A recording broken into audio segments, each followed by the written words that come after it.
whistle, Jay? You want to blow the whistle? Are Yeah. you ready to do a Casey Jones? Dispatcher 1900.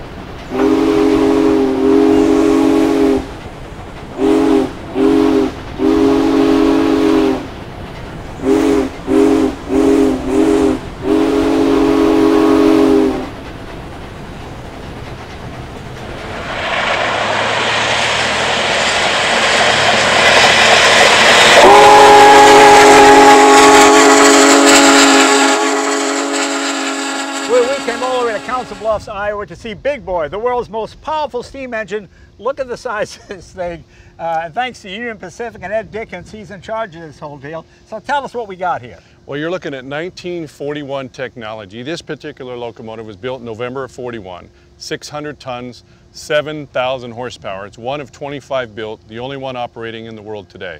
And people don't realize how big a role trains played in building the United States. I mean, prior to trains, it took months and months to cross the United States by horse and wagon. When trains came in, you could do it in a matter of weeks. In fact, Abraham Lincoln came here to Council Bluffs, didn't he? He did. To kind of inaugurate this line, isn't that correct? The driving of the Golden Spike began right here in Council Bluffs, Iowa, with General Dodge and Abraham Lincoln, not far from here. Yeah. And as they begin to build the railroad and establish all the different relationships, the National Park Service was actually created with the ability to take all of the passengers into the national parks. Railroading was the best way to get there, designed and built by Union Pacific architects and engineers. And to this day, with the National Parks Foundation, there's opportunities for millions of kids to be exposed to this technology and all the fascinating technology that provides them. And you can still do it today. I mean, trains, you know, we don't hear about the role trains play in America, but it really is pretty amazing, isn't it? How much tonnage is moved.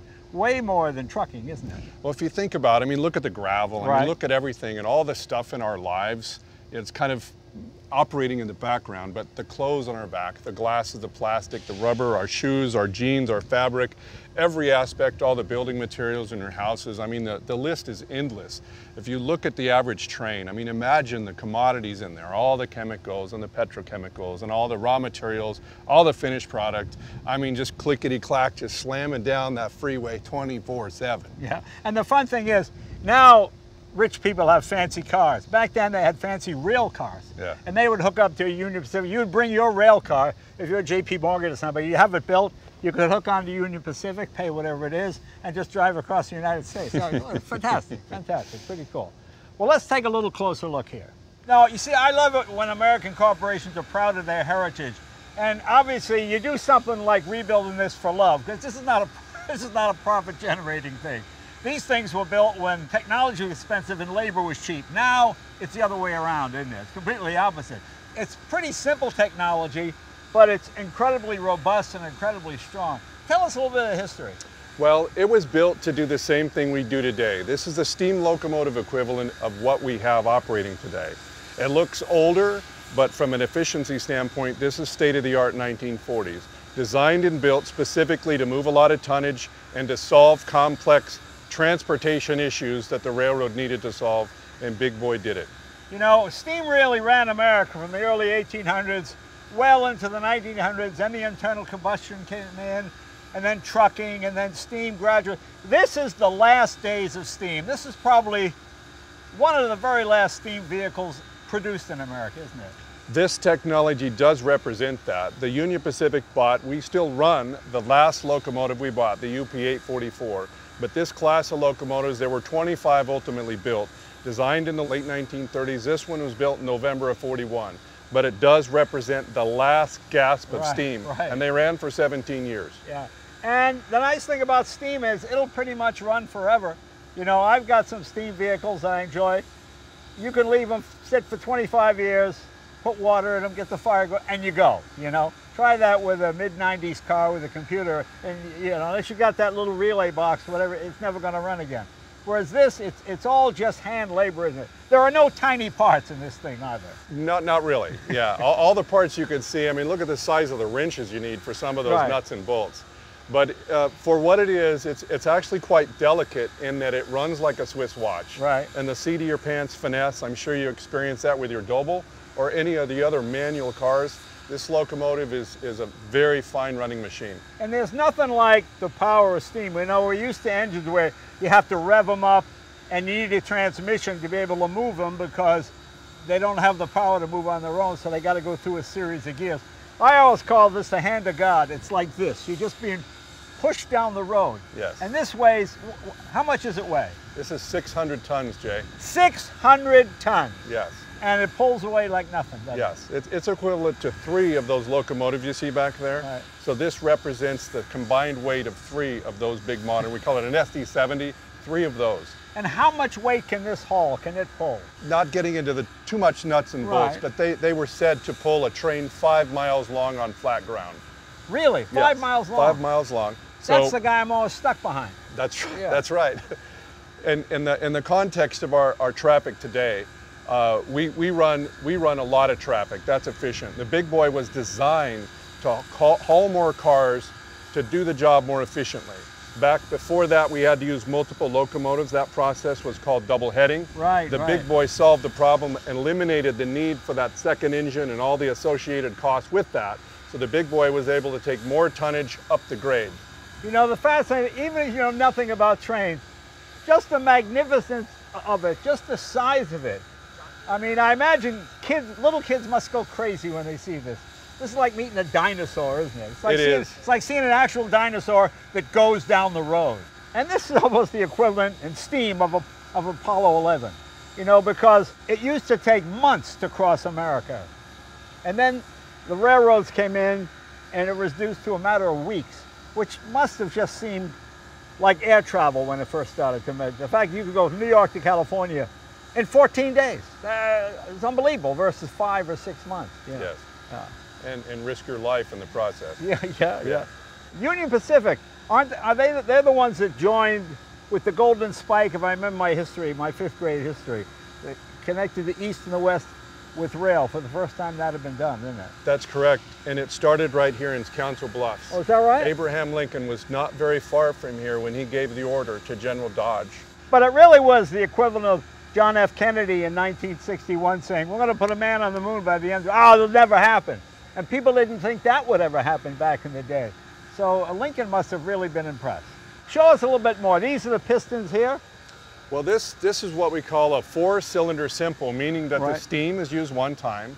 So this design, this all represents one big casting you see here. Double acting cylinder here, what we call a piston valve, and you can see that casting right up there. Notice that it's all bare metal. That's because of the tremendous heat right here, of that superheated steam. Yeah. Very simple system, looks complex, but here's your piston rod connected to the main rod and all the connecting rods, and that's what propels each engine. So this represents 2 steam locomotives under one big boiler. And it's amazing how powerful it is when you realize there's no transmission needed to generate the power. Like I said, with a car, the engine turn goes through a series of gears which step down to give you the power, whereas steam just moves you right from the get-go. You probably have 10,000 foot-pounds of torque from rest, something like that? Without running through all the math of this thing, the tractive force on this, it's a little bit different with a diesel. The starting tractive effort is actually weak when you think about it. This produces its max power over 30 miles an hour, whereas a conventional locomotive, we get our money out of our locomotives at a slower speed. Right. They got their money out of this machine over roughly 25, 30, 35, 40 miles an hour, 7,000 horsepower, Jay. Now, on my steam vehicles, the steam cars I have, they have a thing called a hookup. The piston goes back and forth, and once you're rolling, you pull a lever and it cuts the piston travel to save steam. Does this do that too? Same thing. Same thing. Exactly. Yeah, so, so this is just a giant version. It is. Of what I have, which means I have to get one of these. We could show you a few things and you could run it. Give you an idea how big this thing is. We're going to walk down to the cab. It shouldn't take us no longer than half an hour to get down here. This thing is huge. Oh my God. But you just feel like a 5-year-old kid. If you know anything about trains, you recognize this whole system here, the way it drives the wheels. Now, in a traditional locomotive, that would be a Stephenson's link, but that's a little bit different, isn't it? Well, that's called the eccentric crank. That does control the valve gear. Right. See that little horizontal rod there? That's your what's called a radius rod. Right. That controls forward and reverse, and everything is connected together. The valve events are fixed, and that you referenced the hooking up. Right. That's what you control. You control forward, reverse, and somewhat of a, not really infinite, but a really fine range of control from when you start the locomotive till when you're running at maximum speed. And it's the same forward or reverse. The engine doesn't care which direction Right, the it runs. engine go back. It doesn't care. Because when you, it's almost like start technology. When you stop, the engine stops. Not like a car, the engine doesn't keep running. That's the engine right. stops, and that goes the other way when you want to go backwards, and then you go forward. So what do we got? This is a 488? 4884. It is a 4884. Okay, tell us what that means. So we got 4 wheels in the front. That's right. called a lead truck or an engine truck. Now those don't drive, right? They don't, no. Right. They guide and lead this massive locomotive into curves and in and out of curves. The first set of 8 drivers, this represents a single engine. It's also interesting to note that this represents our other locomotive, the 844. It has an 80-inch driver where these are 68. And then back here, you have an identical set, another engine right behind us, right here. Right, so here's the entire second engine. Right. So you've got the valves, the cylinder, an entire second engine right here. Same thing. And the interesting thing about this design, in order for the locomotive to work really efficiently, is they design both engines are identical. So as you open the throttle, the steam flow equal to both engines, so both engines are actually operating in sync. I call it the articulated effect. Right, okay. So even though one engine may slip and they will be out of sync, right. they will pretty quickly get right back in sync. Okay. And there's a really neat sound that the articulated locomotive makes. Okay. I'm a big sound effects person. Okay. So it's puff, puff, puff, puff, puff. But when it's operating, it sounds like a 2-cylinder instead of a 4-cylinder locomotive. Really cool machine. Now something I find fascinating, if you look at the brakes, they're the same idea of the brakes you'd have on your Schwinn bicycle. You pull the lever and it literally rubs against the tire. That's it. You know, you'd think in any kind of modern vehicle you'd have a brake hub or a disc brake. In an automobile, this would be asbestos or some brake material, but that's cast iron on, it's cast iron on steel, and that must glow red hot when you're hitting the brakes, doesn't it? It actually, the very edge of it will get hot, and of course you smell that, and that's part of the nuance of running a steam locomotive. You smell what we call our driver brakes. Right. There's oil and grease, and it burns off, usually pretty quickly, but this whole locomotive is all by the seat of your pants. So you're smelling it. So when an engineer comes home, the way goes, hey, you've been with an engine, haven't you? Yes, yes, that's I right. have. They can tell. See, women know that stuff. When we're training a new engineer, we've been doing that here, occasionally the driver brakes will come on a little bit, and we just say driver brakes. Yeah. Because you can smell it. Right. The thing I find fascinating, if you ever built model trains, had model trains when you were a kid, these are just big versions of the small pieces that you had. It's just so much fun to see them like this. I like this locking mechanism here that keeps the nut from loosening up. Serial number, is this the train serial number or is that just a part serial That's number? just a pattern number. Oh, okay. So this is part of the new material that we made when Union Pacific restored this locomotive in 2.5 years. The original 4014 that had been in service had over 1,030,000 miles on it. Right. So lots of worn out stuff. So this is new, called a crosshead guide. That nut is new.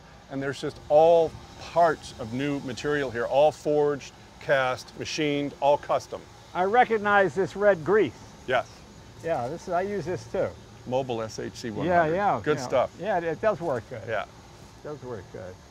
But you can see the new casting here for the valve rod crosshead, new pins, new bushings, cylinder liner, valve bushings, just like in an automobile, new rings, all custom. But unlike an automobile, there are no sealed bearings in this. You've got to lubricate all these by hand, don't you, pretty much? Actually, on this, it is equipped with giant Timken roller bearings on the axle. Okay. The actual crank pins and the rod brasses, I'll show you in a minute, those are bronze bushings, and they're greased manually about every 80 miles or so. And Timken is still making bearings. That's good to know. They do.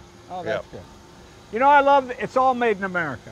That's the great, you know, when I was a kid, my dad would say, if you had a Packard, they'd say, we had parts made for this car as far away as Indiana. Wow, parts came from Indiana. That's unbelievable. All the way to Detroit. Oh, yeah. I mean, there's nothing here from overseas. You could build this in the United States without anybody else's help. And you would be impressed with how long it took them to build this. These were being assembled in what they called the erection shop at American Locomotive Company in Schenectady, New York. Yeah. And they were building these just right up to the time of the buildup of World War II. So there's photographs of these things coming together literally in a matter of weeks, right alongside Sherman tanks.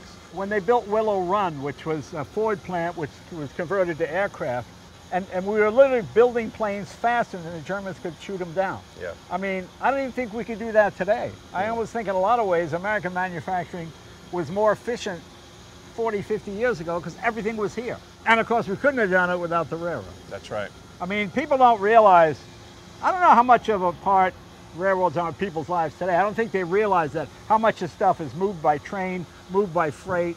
I mean, when you have a piece like this, it doesn't move on the back of a truck, you know. You might carry this piece or that arm or that lever, but you realize how much of America still goes by rail. It's just one of those things you just don't hear about anymore. That's part of the really interesting story about having a locomotive like this, because it reminds people, because railroads really do, they're kind of operating in the background of our lives.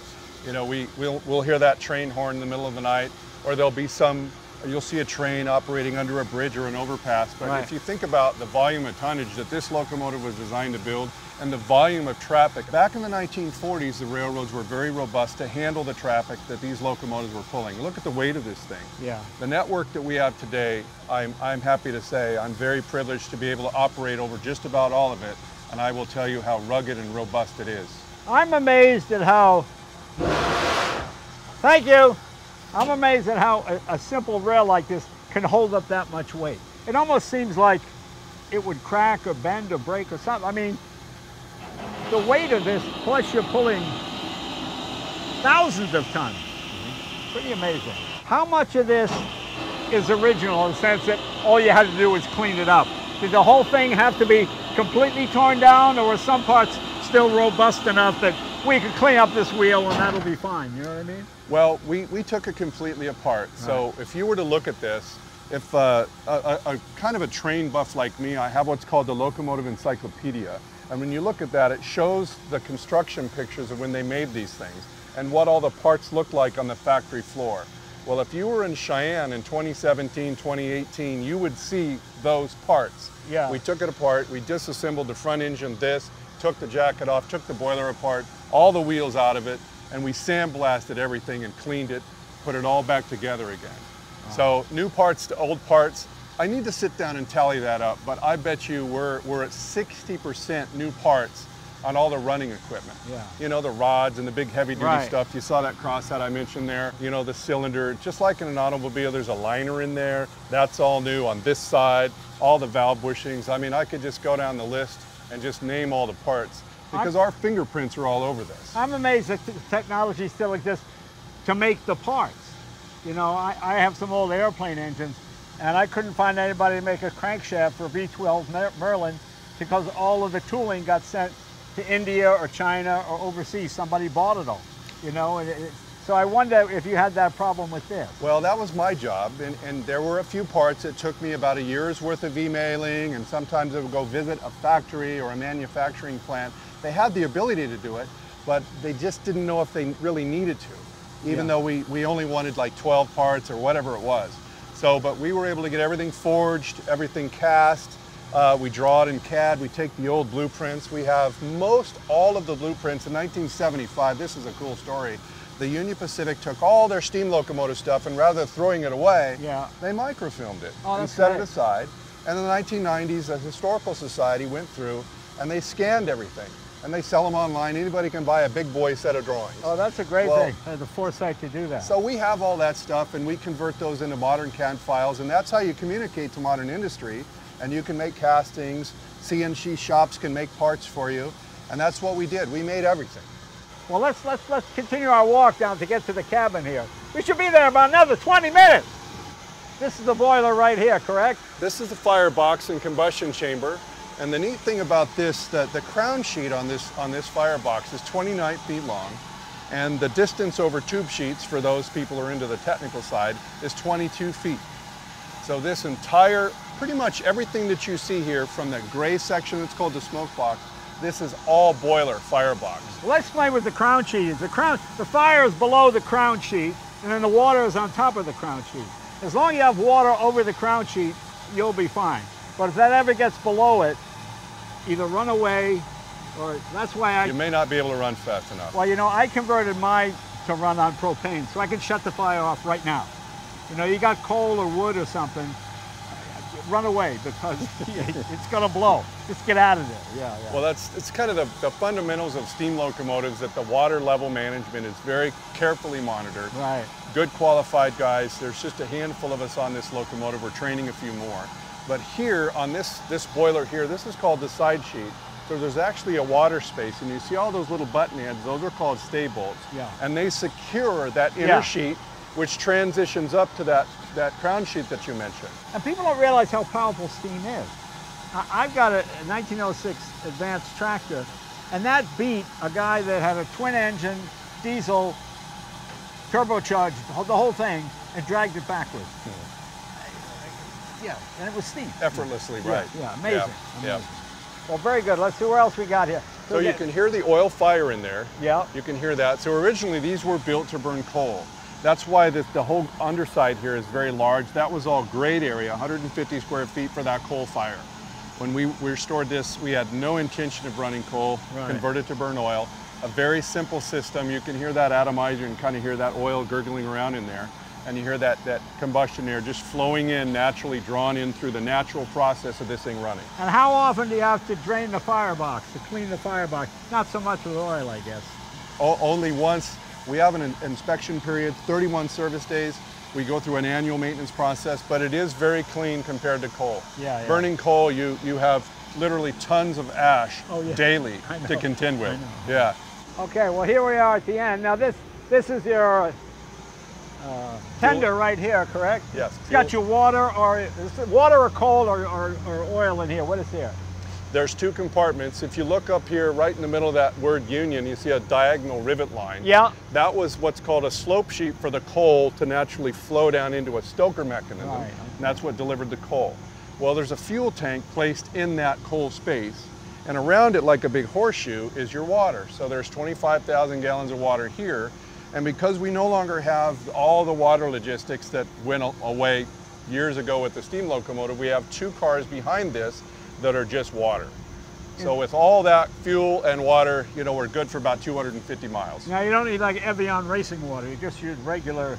We would love Evian racing water, but we just can't find 50,000 gallons and of it open every all day. those little bottles. They feed it all day. Yeah. Any significance to 4014, or that's just the number that in the build cycle, or Well, does it signify anything? A little bit of a story there. So there were 25 of these. This was the first group of 20.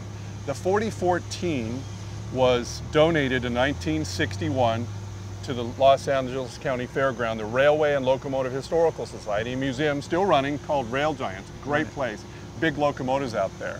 This locomotive, when the decision was made to restore a big boy, I had been out and I looked at this locomotive. And I can't really remember all the details, but I had heard through the grapevine that they wanted this thing to run again.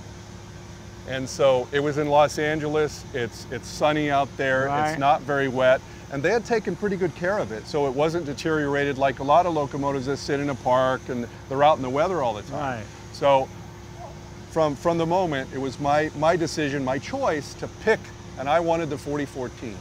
And we towed it home, rebuilt it 2.5 years. Wait, how do you tow this home? Obviously you don't have a Ford F-150. How do you tow this thing home? Well, we're a railroad, and we can do just about anything you need. That's right. We're a railroad. We do anything we want. That's right. That's right, mister. So we have another locomotive that was numbered the 4014. Here in a minute, you can go back. That's the 4015. So we had the 4014 diesel, and this is a 4884. And we had another engine that was numbered 4884. Okay. And we did some prep work, several months. We were tinkering with everything, getting it all lubed up, getting it greased up, did some federal paperwork, and we literally towed it all the way from Los Angeles back to Cheyenne. Now here's a dumb question.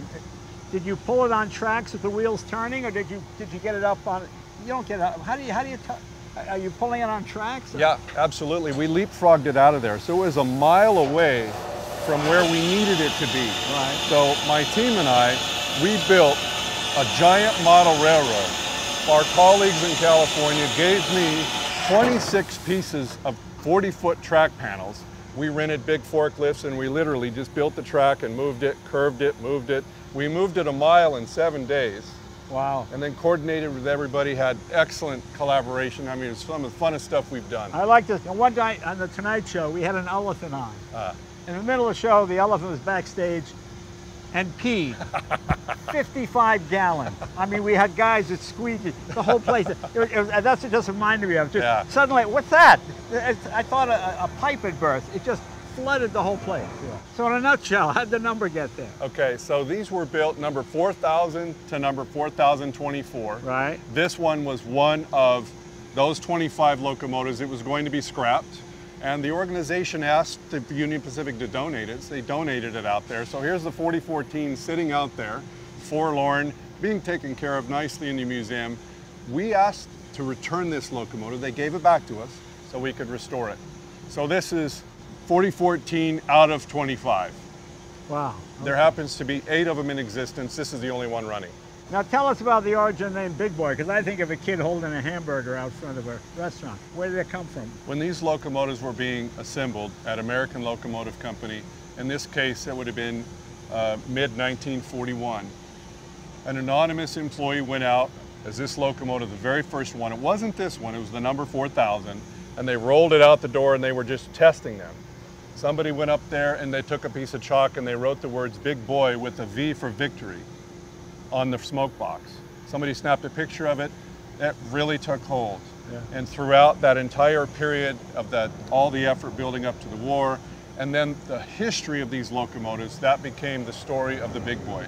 And occasionally we'll put that chalk writing on the smoke box to commemorate what the Big Boy locomotive represents to America. Can we take a look in the cabin? Absolutely. Okay. Want to follow me up? All right, go ahead. We'll just climb right up here. 1940 style.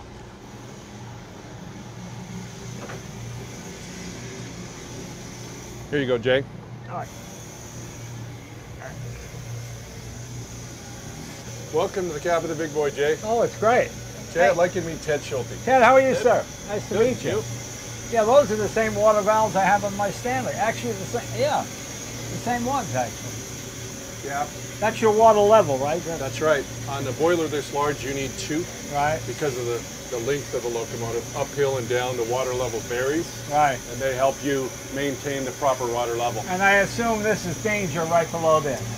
Those are just kind of some key lines. We're working on training some firemen, so we're just kind of giving them some visual cues. Danger is actually down in here. Oh, okay. So at no time will water ever be out of this bottom glass. Because I understand that when it gets down, you turn on the pumps, and as you watch the level rise, and when it gets above half, you can shut it off again. On a steam locomotive, it's a little bit different. So we're maintaining what we call the evaporative rate, the rate at which the locomotive is boiling water, producing its power. So we're replacing that water at the same rate and the same interval, if you will, that we're consuming it. We've got an injector here, that exhaust steam injector, and a big live steam injector here.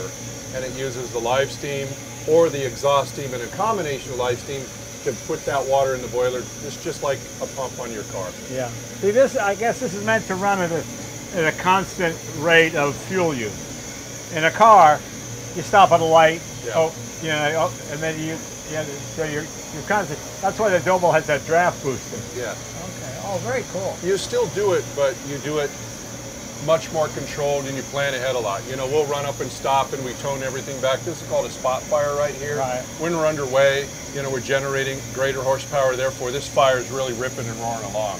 Yeah. That's the gates of hell, Lord. Any reason why these gauges are like this style and those gauges are that style? So these are actually a more modern style of valve. So these are a forged steel valve, modern, available, properly engineered for the steam pressure. Most of the valves on the locomotive, they were period valves from the 40s. They're heavy duty, they're rugged, but they also are 80 years older. See, I like these because you've got these little nubs here. I always had trouble with those because I have to put a wrench on. You get oil and grease on your hands. Right. Yeah.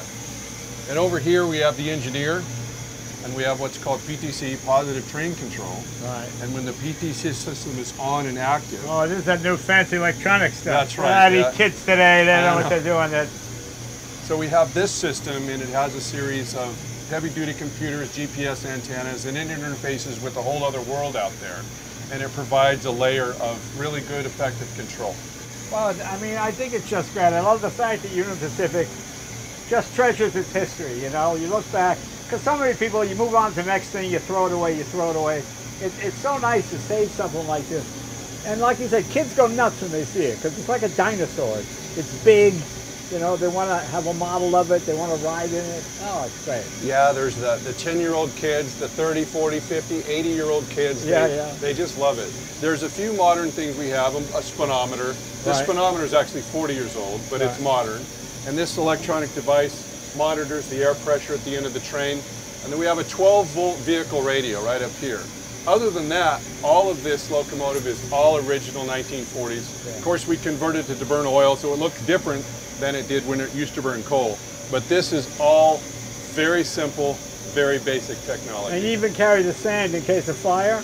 Well, the sand is used to sand out the flues. So when you burn oil, over time, there's just a little bit of byproducts of the combustion. It's kind of like a little fine layer that attaches to the metal in there. And when we're working hard enough, we can take a scoop of that and we pour it right into the sand hole, and it sucks it in there, and it kind of bounces around. Blast it out. It does. And you get a little plume of soot following the train. That Ted likes to sand the flues. And are these pop-offs? What are those? Those are called washout plugs. Okay. And we have a lot of questions about these because these are actually dog dishes that we get at the pet store. So that's a stainless steel dog dish with the bottom cut out of it. It makes a really nice thimble. But there's those washout plugs throughout this is called the back head. And you can see them along the side of the boiler called the combustion chamber. So when you're outside, you can look at those stainless steel dog dishes. But that's what we take out when we wash the boiler and go through our annual maintenance. How many miles a year do you think you put on this? This year will be just under 7,000. When we're done with this year, we'll have just under 21,000 miles on the locomotive since we restored it in 2019.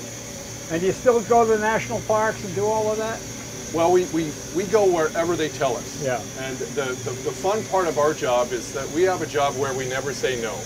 When they want the locomotive, our job is to figure out how we get it there. We work with hundreds, thousands of our colleagues to make this thing happen. And do you have to replace track because this thing is so big and so heavy, or the tracks, they still take it, huh? Oh, the track is very robust. If you think about when the steam locomotives were roaming the earth, the track structure was very strong, very strong. By today's standards, our track structure, which you'll see if you just look right over my shoulder there, we're talking about a rugged, heavy-duty network. And the tonnages that we carry on our railroads today, the weight per car is up, but the weight per axle is pretty comparable. Like this locomotive, the actual weight on each axle is just slightly under what the weight of the axles on the locomotive are. So pound for pound, it's essentially the same railroad. A lot more stuff moves by rail than people think, don't they? Absolutely. You always hear trucking, it's not. I mean, rail is probably as big as it ever was, isn't it? If you take, say, an average load of lumber, that's 4 to 5 trucks. You know, one truck on the road, a big heavy-duty truck, is 25 tons of gravel or asphalt or some other commodity. One rail car is 130 tons. And when you've got 200 rail cars, just think of the equivalent amount of trucks. A lot of the other traffics, you know, you'll see trains running out here with all those containers. Just think each one of those containers represents a single load of truck. And you've got 300, 400 of them on one train. So it's safe to say your job is safe. Yes. You want to sit in the engineer seat, Jay? Yeah, let me sit in the engineer seat. See, here's what I love about a steam car. It's like 100 and something degrees in here. I stick my head out the window. Oh, I get a chill, even though it's 80 out there, but I feel like I'm freezing because you get so used to the heat. And how many gallons of water does it hold? In the boiler, there's over 11,000 gallons of water in the boiler. When we're operating down the track, it's around the range of 9,500 or so. Now, is this boiler ever, it's always, I guess it's cold when you shut it down, but is it ever totally shut down? Like in the summer, is there always heat in the boiler? When we leave on a trip, we steam it up a few days before we leave. And there's certain technical reasons on what we call our service days. But every day we're on the road until we get down to Texas, we're going to do some maintenance down there. We have a fire in the boiler when we're operating.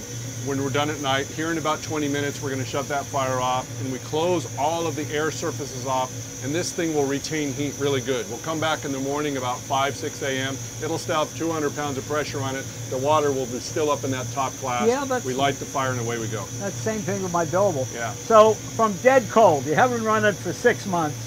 How long does it take to fire up? We take about 4 days. 4 days? Yep. Back in the days when so they if your ran wife's these pregnant, you don't want to get to the hospital. Don't steam up your steam engine. Yeah. But we take care of it. It's our baby. You know, there's certain process we go through. We let this giant boiler think. You know, you got to realize this thing expands an inch from where it is cold to hot. So we do that nice and even. We control all that stuff. And you're heating up 11,000 gallons, 11,000 gallons of water from cold, correct? Yep. Now, do you heat it up full high pressure on the boiler, no. or do you heat it gradually? Gradually. We have a plant that heats up about 280 degree water, and we flow that water in here for a couple of days. It fills it up with that really hot water. And then we've got an external steam plant. We jam that on there. We jack her up to about 50 pounds of pressure. We light her up. We're up and running. So you can't shock it? No. I mean, in the old days, this thing isn't an old little fragile Christmas ornament where it's going to break. But we're diligent, we're careful. Yeah, it's still 100-year-old. Yeah. It's really rugged, really solid. We tested it, can take it, but we're really careful with it. And what is this here? That's your throttle. Oh, that's throttle, of That's course. 7,000 horsepower. Reach up and grab 7,000 horsepower. There you go, there you are. Just don't pull it back too far. Very nice. And here's your forward and reverse here. Right. That's your brake for the locomotive. And we've got a few other little custom gadgets that we've added to it that it had during the steam days, but we've modified it so we can control those while we're actually underway. And this is your cylinder drain right here. That's right, yep. Okay, yeah, if you want to, go ahead and rotate that to the right. Well, you open it. There you go. You got to crank it hard. Spin it hard, all the way around.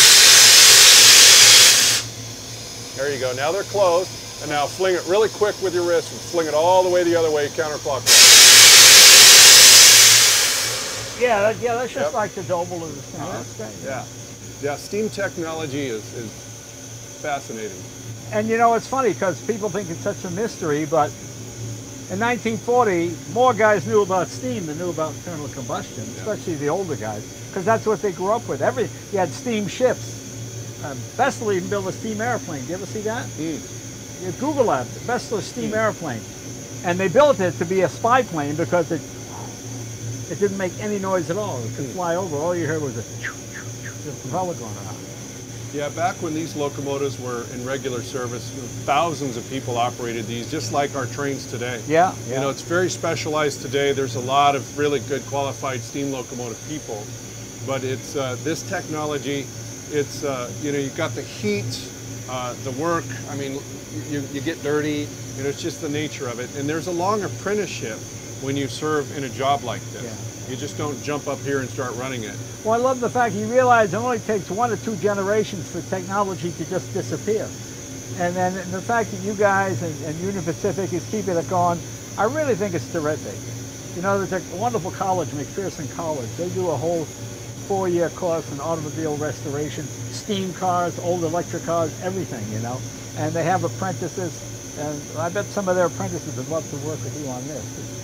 But it's nice to get the next generation involved. Yeah, that's what we have. We've got a younger generation that's getting ready to take over the ropes in a lot of different parts of the locomotive, the maintenance of it, operation, firing. But that's part of that apprenticeship we talked about, because you can read a lot of books about all of the different nuance, but it's all the 1940s. Right. You know, but it's as complicated as this looks. It's a simple machine, but it's seat of the pants.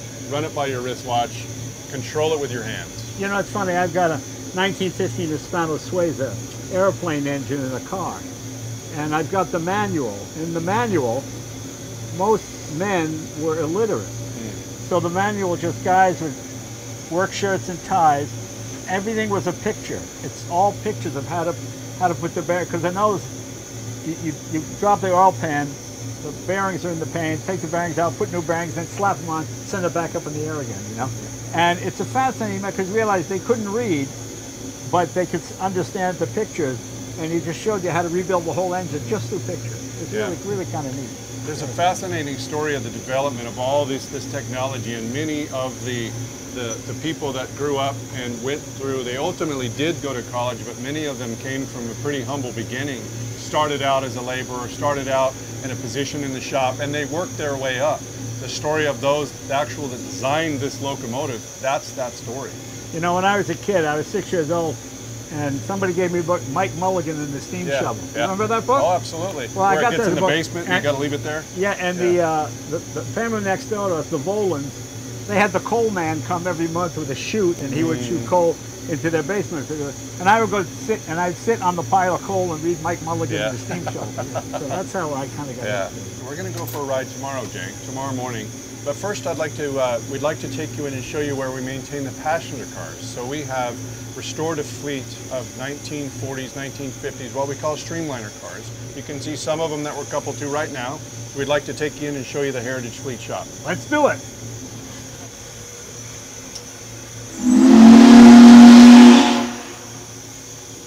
Well, Jay, it was great visiting with you. I've got to go get the big boy ready. All right, thank you very much. You're very welcome. My two colleagues, Bill Goebbels, Amy Calling. Bill, how are you? Amy, Nice how to you meet guys? you. Hi, Jay. Wow, this is a nice setup. This is where all the Heritage fleet is stored. This is where majority of the work is done on the fleet.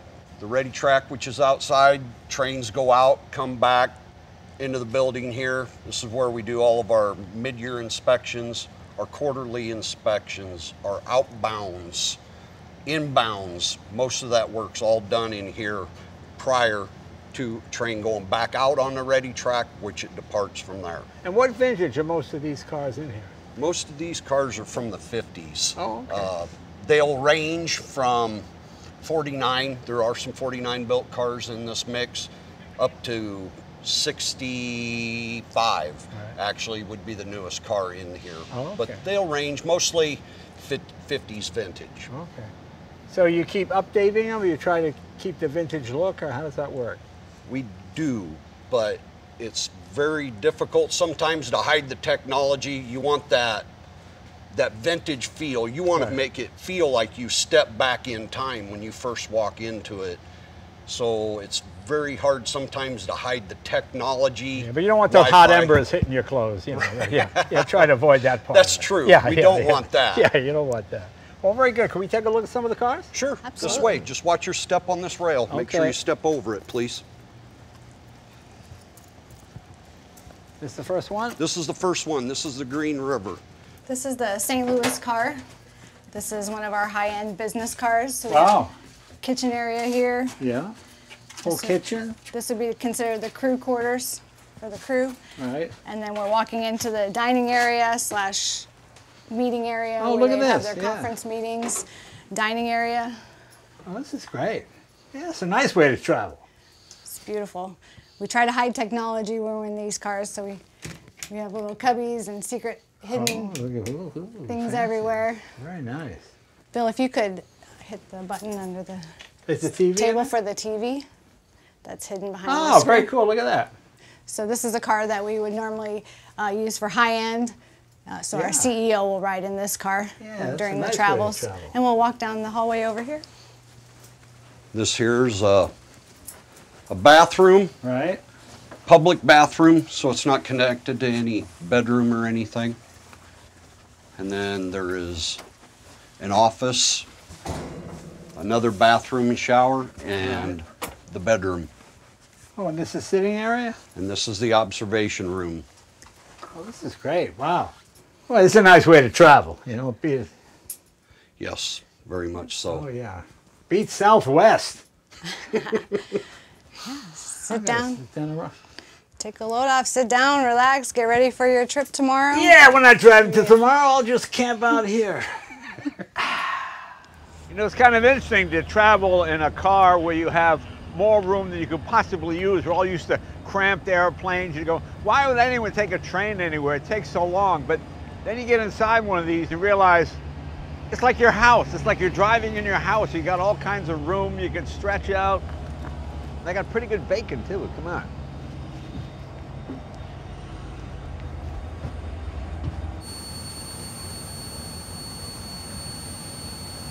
Please, thank you. Please keep the noise down. Thank you, folks. As you can see, my crowd's not as big as Roosevelt and some of those guys. They're probably stuck in traffic. That's why there's nobody here. Thank you all for coming. But right now, hey, let's take a look at the inside of the train, and we'll go up and we'll show you how we operate the train too. I'm going to sit in the engineer's booth.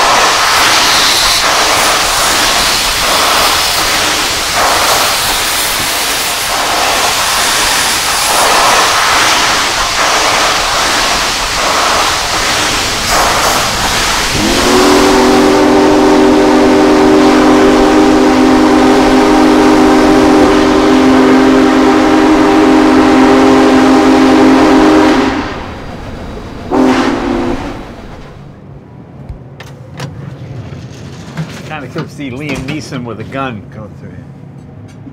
Kind of expect to run into President Garfield in here.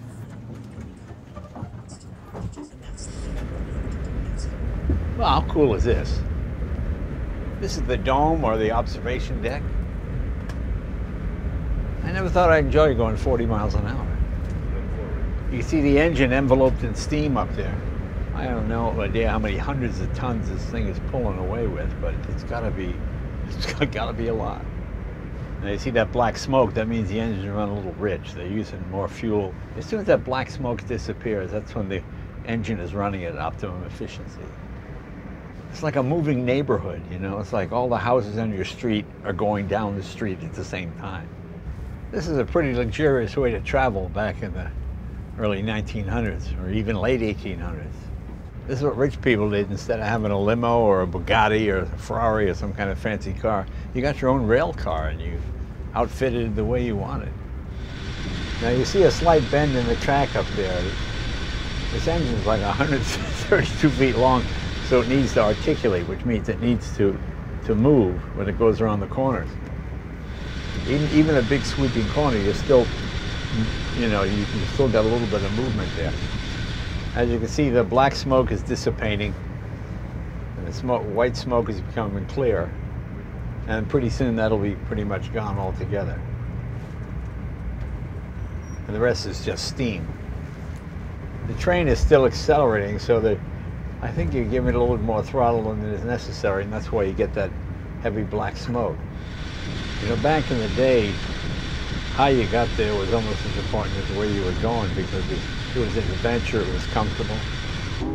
You know, even air travel, the dirigibles that were crossing the Atlantic before airplanes, they were like this. They were big, comfortable. They had a dining car, they had a sleeping car, you know. Imagine trying to sleep on an airplane, thank you. You know, it's interesting. This train is on this route all the time, yet the same people come out every day just to see it go by. It's just such an amazing sight to see something huge. They call this the heartland of America cooler. The home base is in Cheyenne, Wyoming. We're in Council Bluffs now. And, well, we're going through the heartland of America. In this tour, the train will go through 10 states. Now, see, if you're in a plane, you can do it in an hour and a half, but then you wouldn't see anything. But it really is leisure travel. You know, you don't really travel leisurely anymore. You just sort of get to the place and it's annoying and you're on the plane and the guy in front of you is kicking the back of your seat, the guy in back of you is kicking the back of your seat, whatever it might be. This is leisurely. Look at all the room you have. It's incredible. I mean, you can see the train articulating here. I mean, notice the cars are going like this. As you can see, the walls are festooned with period pictures, 30s, 40s, 1950s. There's a whistle stop guy right there. Who is that? Is that?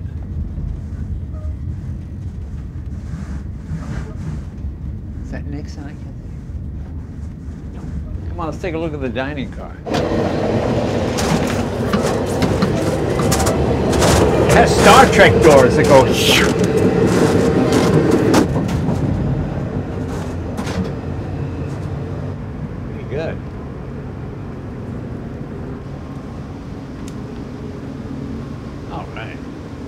This is the way to travel.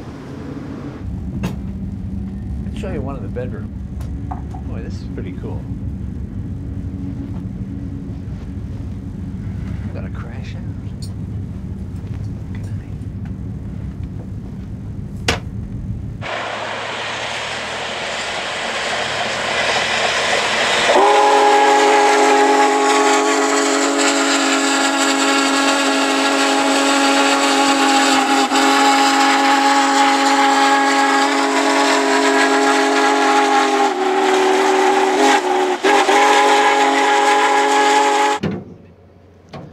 Well, we're in Missouri Valley, Iowa. Well, I got my safety glasses, I got to put the ear protection on. Here's Ed. Hey, good morning, Jay. Ready to go for a ride? Ready to go? Let's give it a shot. Let's go. All right. After you. Thanks. Pressure 59.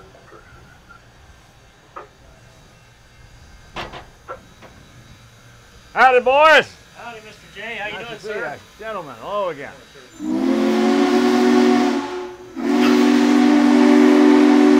All right.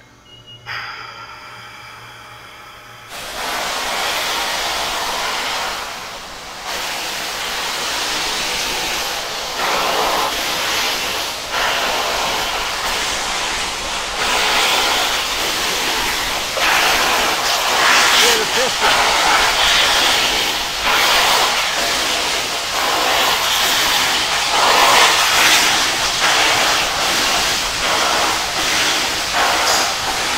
Car engine will turn 3, 4, 5,000 revolutions. This is in the hundreds, right? How many revolutions per mile do you think you get on the engine? 296.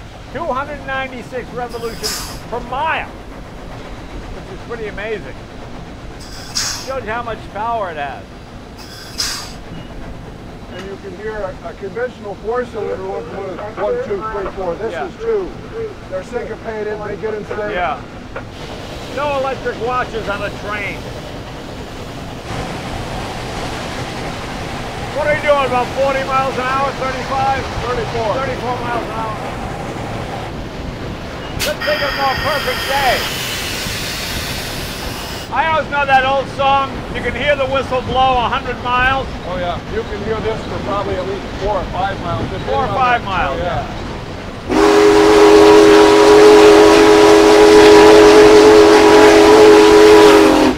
650 psi, 300 pounds. At the whistle, it's probably pushing 700 degrees Yeah. at 300 pounds. I get the feeling this is what Ed would be doing when he wasn't working. This is what he does on his day off too. What is the throttle? Is it a needle valve? No, it's a series of big, like a poppet valve. Pop-up valve? A giant, they look just like a big intake or exhaust valve, but they're that big around, Right.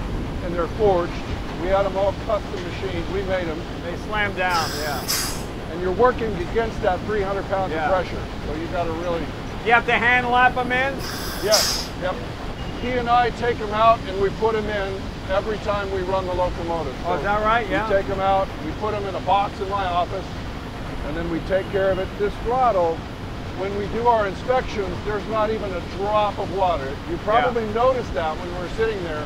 The cylinder cocks are not dropping anything. And what do you make them out of? 8630 vanadium modified steel. Oh, Forged. steel, right. Yep. We're going to let another train around us, Right. but we don't delay him, so we're going to slow down and just kind of let him Yeah. do his thing. As long as he's not trying to pass us. No. We usually pass other trains. Now that is a cool experience. You've got 2 railroads, 2 tracks, in some cases 3. Right. And we can actually pass other trains. We'll be doing 45 or 50, they're doing 30, 40. Yeah. You know, it takes miles to get past them. It's quite the experience. I'm surprised you don't have different whistles, different pitches, You can control that. but no real high pitch. No. I know on my advanced tractor, I got 3 different whistles. Really high, medium, and a low whistle. When we get to a road crossing, by regulation, we blow 2 longs, a short and a long. You'll hear that. Yeah. And we blow the whistle so frequently that, you know, you just rather than just blow it in some mundane fashion. Yeah. There is an artistic nuance that Yeah. anyone who's been around a locomotive for a while, it's a matter of pride. And this is the curve where the train is articulating, isn't it? Yes. Right here. You can see it a little bit. Watch your ears, everybody.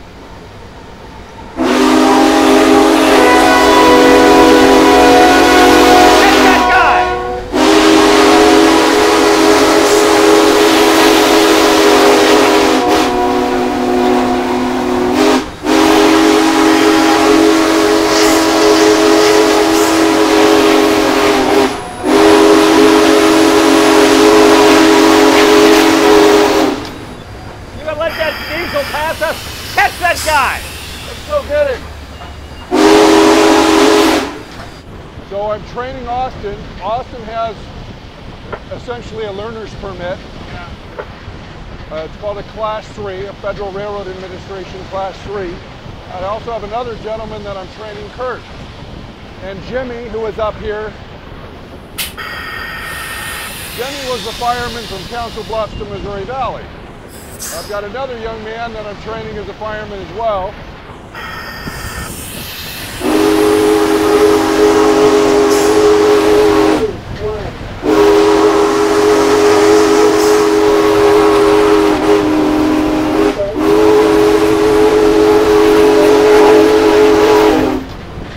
Guys are licensed to drive these in the United States. Any idea? In the United States, there's got to be hundreds, if not nearly 1,000 or more. Yeah. On the main line. Yeah, yeah. But there's a lot of steam locomotives around. Our steam is running fine. We're having trouble with our electronic computer. You know, Sherlock Holmes said, electricity is a high priestess of false security. Is it just a matter of shutting it off and rebooting? More or less. Yeah.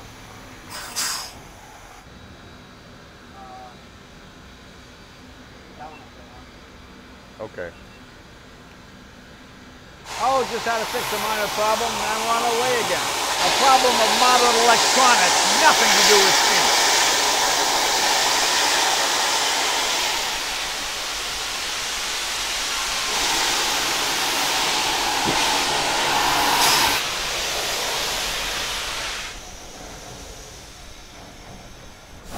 Hi, you guys. Hi, folks.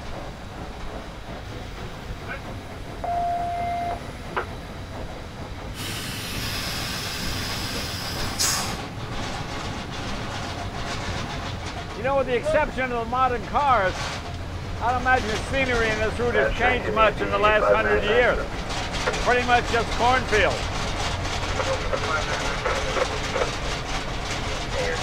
You know, it really wasn't until the 19th century that people went any faster than a horse could ride. Imagine riding a horse and then getting a chance to ride this thing, and you're pulling 600 tons.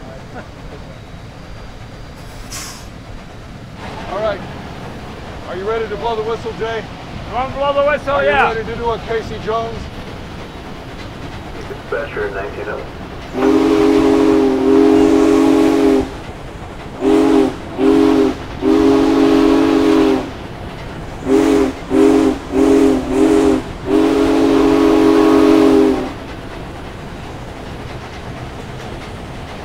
That was Jay. Good job, Jay Leno. I think I just sent a distress signal. You're doing a good job.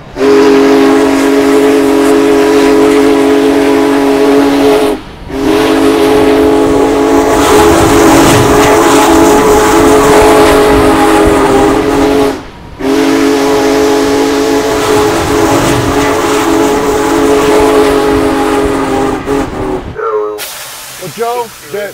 Joe? Yeah. Thanks, Larry. Well, it's been great having you along. Oh, great. Thanks a lot, boy. It's really exciting. Once in a lifetime thing. I mean, I've read about this thing my whole life, so it's really cool to be able to get a chance to ride on it. And then the fact that you keep it going for the next generation, the one after that. Yeah. Yeah, it's pretty exciting.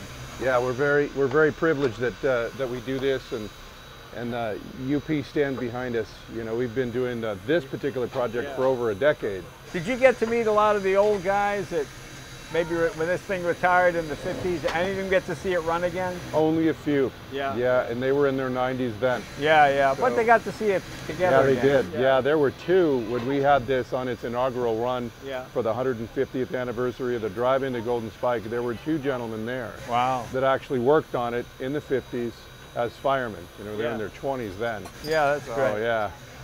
Well, Ed, Yeah. thanks a lot, my Yes, friend. sir. Thank Come you, out to Jay. California. We'll take you out in the Dover. Oh, we'd love it. Yeah, we'd love it. A lot of people want to meet movie stars or athletes. Today I got to meet one of my heroes, the big boy. Pretty exciting. Hope you enjoyed it as much as I did. Gotta watch it pull away.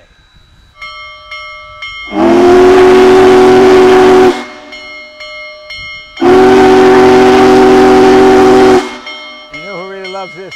The neighbors.